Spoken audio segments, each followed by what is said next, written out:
There is a kind of loneliness that has no name.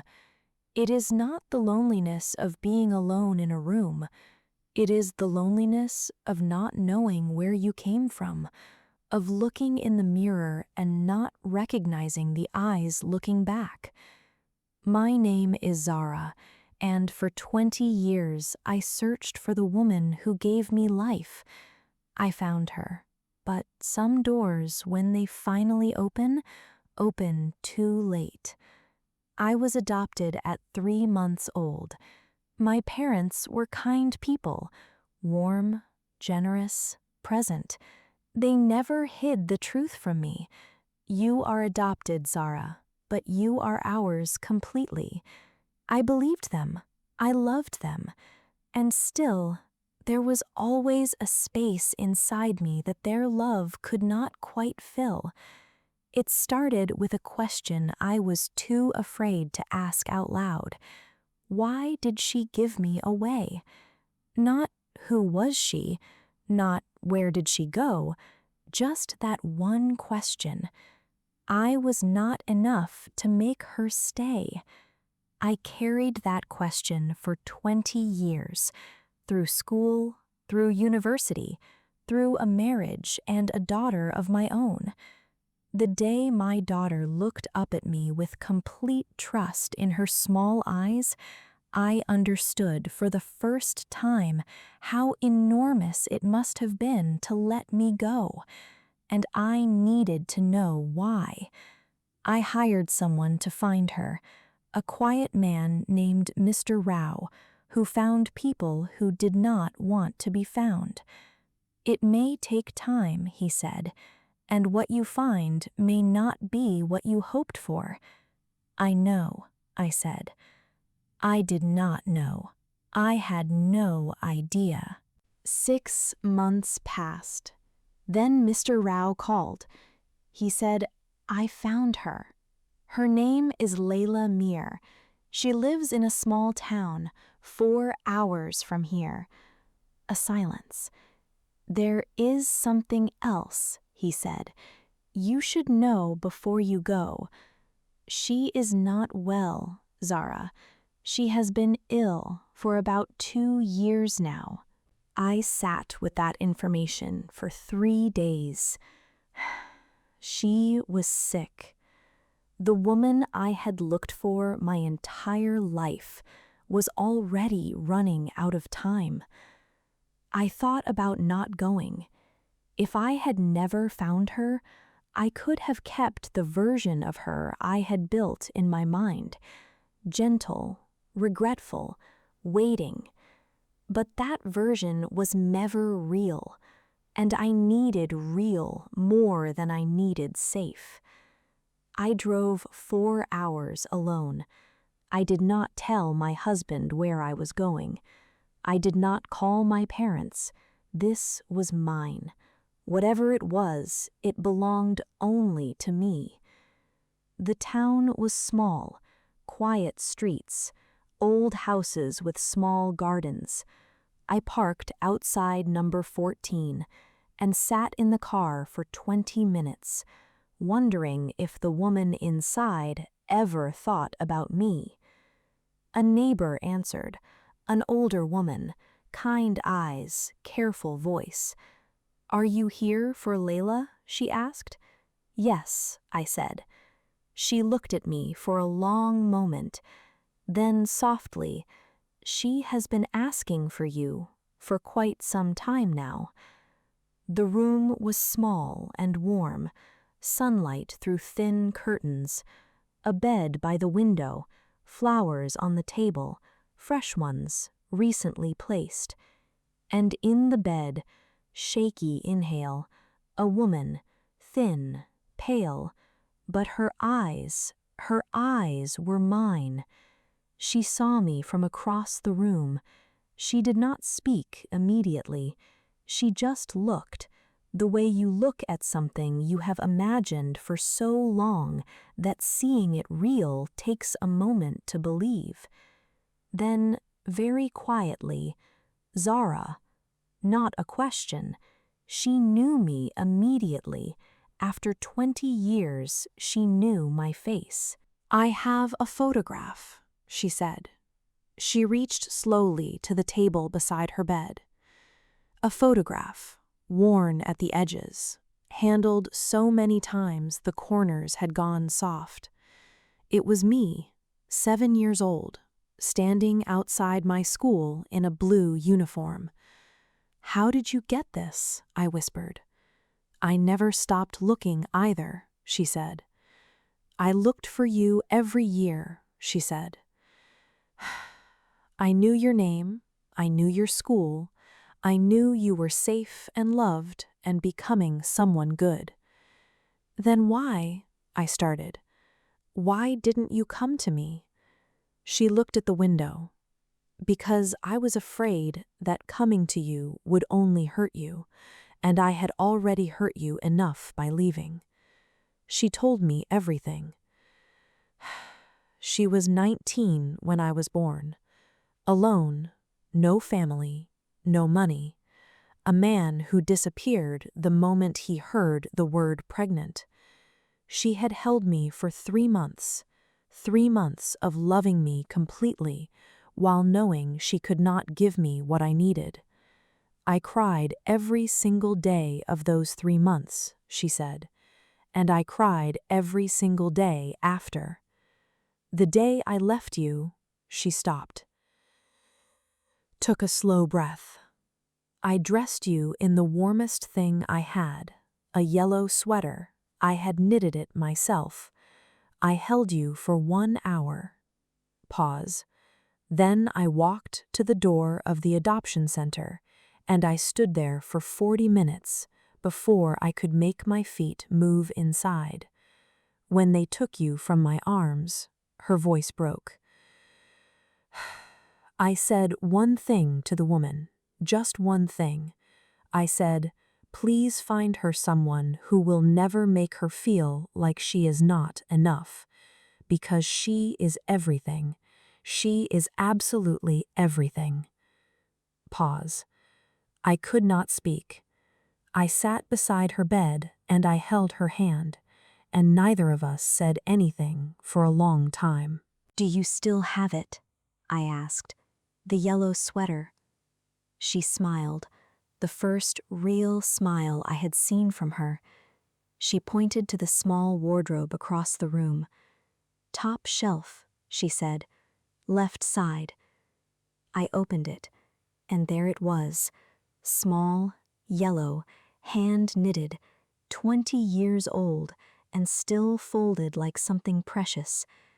I held it against my chest, and I finally cried. "Tell me about your life," she said. So I did. I told her about my parents, the ones who raised me. She smiled when I described them. "They sound wonderful," she said. "I chose well." I told her about my husband, about my daughter. Her face, when I said daughter, changed completely. "Am I a grandmother?" she whispered. "Yes," I said. She closed her eyes, 2 tears, silent and slow.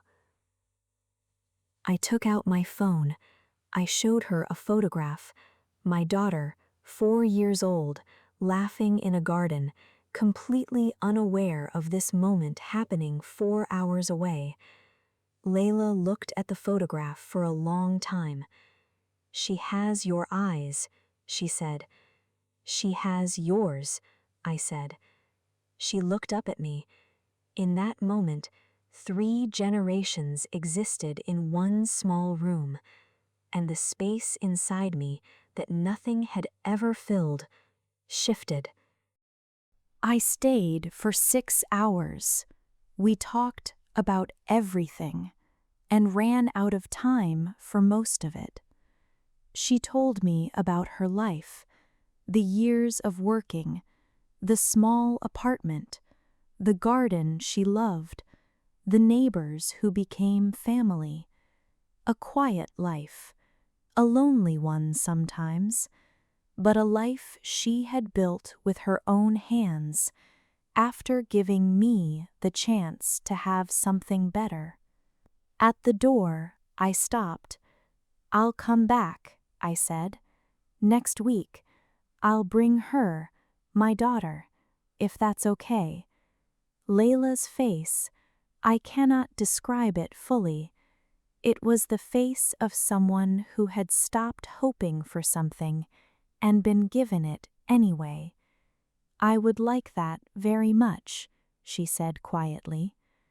I drove home in the dark, crying the whole way, but differently than I expected. Not from grief, from the strange, aching fullness of finding something you had given up looking for. I came back 5 days later. My daughter sat on the edge of Layla's bed, small legs dangling, completely at ease the way children are with people who are genuinely kind. Layla read her a story, an old one, from a book on her bedside table. My daughter fell asleep halfway through. Layla looked at her sleeping face with an expression I will keep for the rest of my life. We had 7 weeks, 7 Saturdays, 7 drives, 7 afternoons in that warm room, with thin curtains and fresh flowers on the table. I learned her favorite color, blue, her favorite season, autumn, the song that always made her cry, the food she missed most from her childhood, small things, the things you know about someone only when you have time. We were running out of time. We both knew it. Neither of us said it. On the 7th Saturday, she was weaker. She didn't sit up this time. She stayed lying down and held my hand and talked more slowly than before. "I need to tell you something," she said. "Tell me," I said. "I never regretted giving you up. I want you to understand that correctly. I regretted not being able to keep you. Those are different things. One is about you, one is about me. I never regretted you, not for one single day." "Will you forgive me?" she asked. I looked at this woman, thin hands, tired eyes, my eyes, who had loved me from a distance for 20 years, who had kept a photograph worn soft from handling, who made a yellow sweater and held me for 1 hour, and then made the hardest choice a mother can make. "There is nothing to forgive," I said. "There is," she said. "Then yes," I said, 1,000 times. The call came on a Tuesday, early morning, still dark outside. The neighbor, the kind one with careful eyes. "Zara," she said, "you should come." I already knew, from the way she said my name. I drove 4 hours in the dark. I ran the last part, from the car to the door to the room. But the room was quiet, in a way rooms get when the person who made them warm is no longer in them. She was gone, 40 minutes before I arrived. 40 minutes. The flowers were still fresh. Someone had placed her hands gently at her sides. The photograph, the one of me, 7 years old, outside my school, was on the pillow beside her. She had been holding it. At the end, she had been holding me. The neighbor sat with me for a long time. She told me things Layla had never said to my face, that she spoke about me every single day, that she told everyone, the neighbor, the nurse, the woman at the pharmacy, "My daughter is coming Saturday. My daughter is coming." Not the girl I gave up. My daughter. She had called me hers, even when she had no right to, even when she had given that right up. Before I left, I went to the wardrobe, top shelf, left side. I took the yellow sweater. I folded it exactly the way she had kept it, carefully, like something precious. I put it in my bag. I don't know what I will do with it. Maybe one day I will give it to my daughter and tell her about the woman who knitted it with shaking hands and a breaking heart at 19 years old. I used to think finding her would answer the question I had carried for 20 years. Why was I not enough to make her stay? Now I know I was always enough. She left not because I was too little, but because she loved me too much to give me a life smaller than I deserved. That is not abandonment. That is the most painful kind of love there is. I wish I had looked sooner. I wish I had not spent so many years being afraid of the answer. I wish she had seen my daughter more than 7 times. I wish I had told her, not at the end, not gently and carefully, but loudly, early, often. You did not fail me. You saved me, and I found you, and that was enough. It was enough. My name is Zara. I found my mother 40 minutes too late. But I also found her in a yellow sweater on a top shelf, in a photograph worn soft from 20 years of being held, in a neighbor who said, "My daughter is coming Saturday," in eyes that knew my face across a room after 20 years apart. She is gone, but she is also in every mirror I look into, and now I recognize the eyes looking back. Thank you for being here for this story on English Story Hub. Zara searched for 20 years. She had 7 Saturdays, and 40 minutes too late, she lost her. My question for you today: is there someone in your life you have been waiting to find, to call, to say something to, but keep telling yourself there is still time? Don't wait. Tell me in the comments, and share this with someone who needs to hear it today. Like, share, and subscribe to English Story Hub. See you in the next story. Goodbye.